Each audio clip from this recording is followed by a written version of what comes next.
welcome ghouls, freaks, zombies, and werewolves. Werewolf. This is a very special Halloween spooky-rific episode. It's the scariest comic I could find, written by a young and up-and-coming comic book writer, released in 2011, written by Frank Miller, with art by Frank Miller. Oh no. This is Frank Miller's Holy Terror! Just a little background info. This was originally going to be a Batman book called Holy Terror Batman. Get it? Even though there is already a book called Batman Holy Terror. Completely different things. The book opens up on a rainy or snowy night in Empire City. Some dominatrix in roller skates runs across the rooftops away from a guy in a creepy costume. Then it just keeps going until 7 pages later, we finally get some dialogue that isn't a grunt or huff. The captions reveal this woman is none other than Natalie Stack, cat burglar. Oh, you don't know who that is? Just imagine it's Catwoman, but shitty. He's right on my ass. Right on my ass. What is his goddamn problem? All I did was steal a lousy diamond bracelet, and now he's right on my ass. Get ready for a lot of repetition, folks. Then it's some more running and grunting until she falls off of a roof. She digs her, claws or something into the side of the building, but I guess the wind knocks her off. But she is caught by the Fixer! Yay!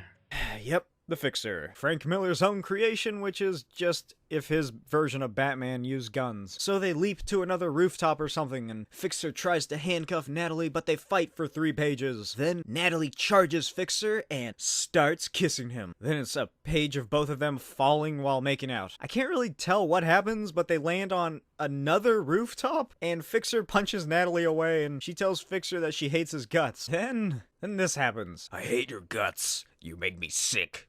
Sure I do. Did Fixer just say both of those things? Because the word bubbles aren't connected to Natalie Stack. Anyway, they roll over and Natalie tells him, "Make me sick now." and Fixer's just like, okay. Then they have sex. All while the words, "that's all," repeat over and over and over again. But suddenly, an explosion goes off, shooting nails and shit into the air. Natalie is hit in the legs, so obviously Fixer comes over, comforts her as she crawls into his arms, and says, It's war, darling.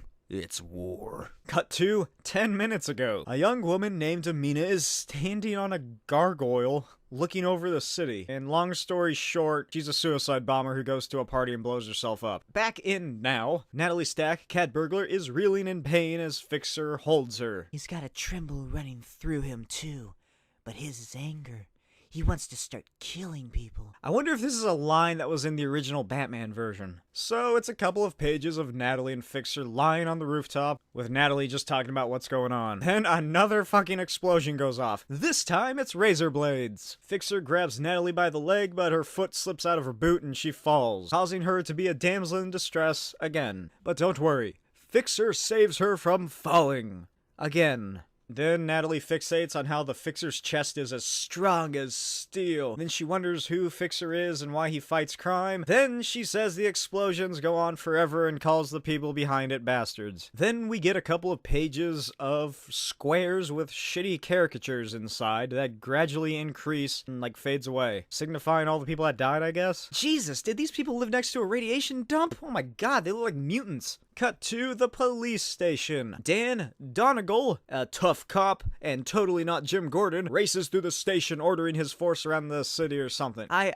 don't really know why the fuck this is in the book. Then we go to some guy holding a giant RPG, George W. Bush, Michael Moore, and Cheney? And what the fuck is even happening in this page? Oh my god, there's more! Oh my, holy fuck, it's still going! There aren't even any words! I didn't expect to say this, but finally we're back to the story. So Natalie and Fixer race throughout the city on the rooftops some more, and Natalie says some shit in her monologue captions, and then... Wait, I guess Fixer said that? These captions are really fucking confusing, especially since they're not colored to the character. I can't tell who's saying what. Then it's 5 pages of Natalie and Fixer running around, 3 of which have no words. Fixer calls up Donegal using his two-way wrist radio. Jeez, thanks for explaining that, Frank. If you hadn't, I would have just assumed that Fixer was an insane person talking to his watch. Now I know that statement is only 50% true. So Fixer calls Donegal, and Donegal answers by saying, It's about time, you creep. We've got us a lead. nobody fucking likes each other in this book.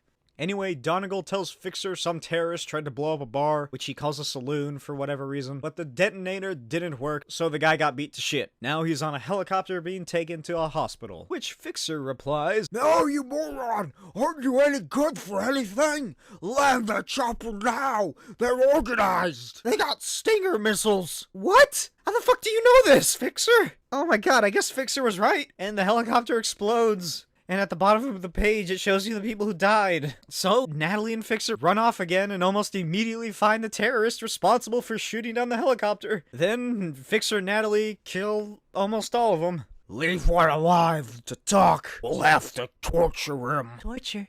Okay, I'm down with that. These people are, like, supposed to be the heroes of the book, I guess? So, Fixer and Natalie have strung up one of the terrorists from something, and what the fuck? Why is there a jet in the background? Is that a different panel? Are they really high in the air?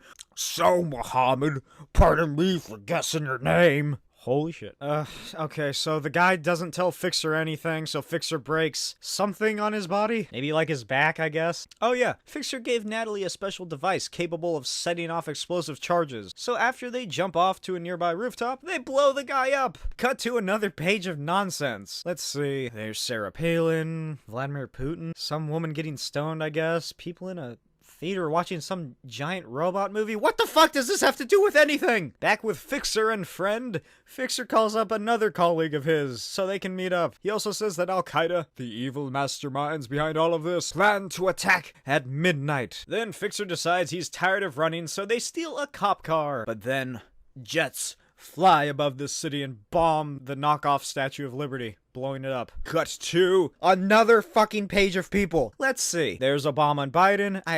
Is that Gaddafi? Oh, look, Kim Jong-il. There's some soldiers, and hey, there's the flag being burnt. What does this have to do with anything, Frank? Back to our regularly scheduled programming, folks. Fixer has to tell Natalie that the terrorizers brought down the Statue of Blind Justice. How Natalie didn't notice this, I don't know. Maybe, just maybe, Fixer's just an insane person, and none of this is really happening. And that's why Natalie basically looks at the camera in a "what have I gotten myself into" expression. A little later at some docks or something, Fixer and Natalie meet the colleague and his 2 bodyguards who are also Asian twins. Knowing Frank Miller, I bet they're Japanese. Then the man lifts his head, revealing Are you serious? It's the fucking Star of David tattooed on his face. Hey, guess what his name is? It's David. Then it's a lot of words on a page that has tiny panels that barely change. Fixer tells Natalie David doesn't trust her and he thinks Fixer is falling in love with her. Natalie is taken aback and asks Fixer if this is true, and Fixer tells her he is. Aw, how sweet. The 2 insane people are in love. So Fixer and Natalie are at some construction site for a big new expensive mosque, I guess. And said mosque is exactly where Al-Qaeda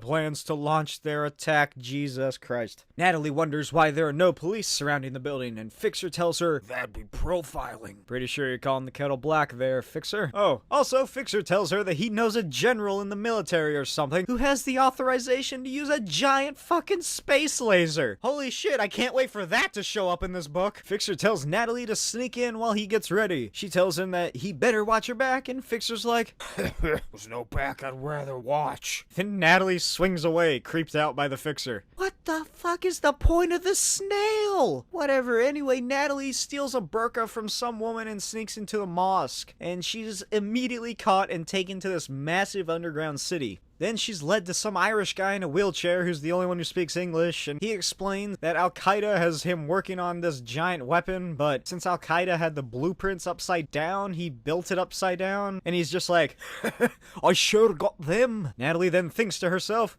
listening to this man makes my brain hurt.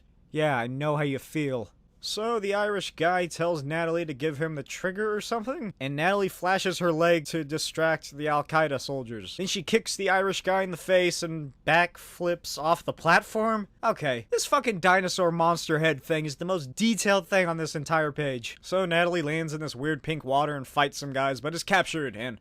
what the fuck? Alright, I've seen enough porn in my day to realize that this is not a normal way to tie a person up. Oh yeah, we're finally shown the mastermind behind all this. It's just some, like, little person. And then he goes on about how Al-Qaeda is just some giant shadow organization or some shit. When his arm vanishes! Just kidding. That's supposed to be his arm being shot off. And then the terrorists' heads all get blown up as the Fixer comes flying in to save the day. And for some reason, his stupid face mask is the only color on this page. I guess that's because if it wasn't, there'd be no way to tell. Also, it's kind of hard to know if he's going up or down because there's no color and the background is solid white. Did he break through the floor? Is he coming up through the ceiling? I don't know. Anyway, the Fixer murders terrorists with bullets and grenades, saves the damsel in distress again. At least this time she wasn't falling. Fires a fucking rocket launcher he just had, I guess. Is that what was on his back? Into the fucking weapon Al-Qaeda built, causing horrific gas to spread through the giant room, killing everybody except Natalie and Fixer. Cut to 6 weeks later. Knockoff Jim Gordon wakes up in the middle of the night from a nightmare about terrorists. The end.